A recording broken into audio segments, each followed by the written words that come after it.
ప్రేక్షకులందరికీ నమస్కారం. ఈరోజు అనగా 2026 ఏప్రిల్ 3 శుక్రవారం రోజు గోచార రీత్యా కుంభరాశి వారికి కలగబోయే శుభ ఫలితాలు, అలాగే చేయాల్సిన పరిహారం గురించి ఇప్పుడు తెలుసుకుందాం. పూర్తి వివరాలని తెలుసుకునే ముందు మీరు ఏమైనా సమస్యలతో బాధపడుతుంటే వాటి పరిష్కారం కోసం మీరు స్క్రీన్ మీద కనిపిస్తున్న మా గురువు గారి 8074222517 నెంబర్కి కాల్ చేసి మీ సమస్యలకి తగిన పరిష్కారం పొందండి. ఖచ్చితంగా మీ సమస్య పరిష్కారం అవుతుంది.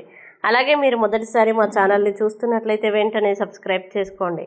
ఇక పూర్తి వివరాల్లోకి వెళ్తే, నవమ స్థానంలో సంచరిస్తున్న చంద్రుని ప్రభావం వల్ల ఈరోజు మీ మానసిక స్థితి మరియు ఆలోచనల్లో మార్పులు చోటు చేసుకునే అవకాశం ఉంది. కొన్ని సందర్భాల్లో మీకు దగ్గరగా ఉన్న స్వార్థపూరిత స్నేహితుడు లేదా పరిచయస్తుడు మీ ప్రశాంతతని దెబ్బతీయవచ్చు. కాబట్టి ఎవరి మాటలు వినాలో జాగ్రత్తగా నిర్ణయించుకోవడం అవసరం. ఆర్థిక విషయాల్లో గతంలో చేసిన అధిక ఖర్చుల ప్రభావం ఈ రోజు కనిపించవచ్చు.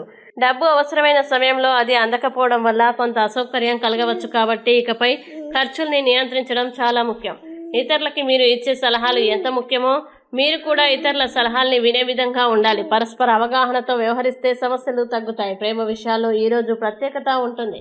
మీ ప్రియమైన వ్యక్తితో కలిసి క్యాండిల్ లైట్ డిన్నర్ వంటి మధుర క్షణాలని ఆస్వాదించే అవకాశం ఉంది. ఇది మీ బంధాన్ని మరింత బలపరుస్తుంది.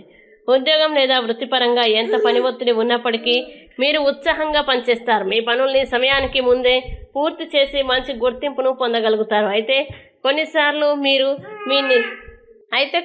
మీరు మీ నిజమైన భావాల్ని దాచిపెట్టి ప్రవర్తించే అవకాశం ఉంది. వ్యక్తిగత జీవితంలో మీ జీవిత భాగస్వామి రొమాంటిక్ భావాల పరాకాష్ఠని ఈరోజు మీరు అనుభవిస్తారు. ఇది మీ రోజు మొత్తాన్ని ప్రత్యేకంగా మార్చుతుంది. ఇక కుంభరాశి వారు ఈ రోజు చేయాల్సిన పరిహారాల విషయానికి వస్తే, శ్రీ భ్రమరాంబిక అష్టకం పారాయణం చేయడం ద్వారా మానసిక ప్రశాంతత లభిస్తుంది మరియు ప్రతికూలతలు తగ్గుతాయి.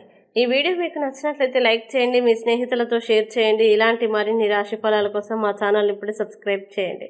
మీ రాశి కుంభరాశి అయితే కామెంట్లో తప్పకుండా ఎస్ అని రాయండి. ఇక మీరు అనుకున్న ప్రతి పని విజయవంతం కావాలని కోరుకుంటూ సర్వేజన సుఖినో భవంతు.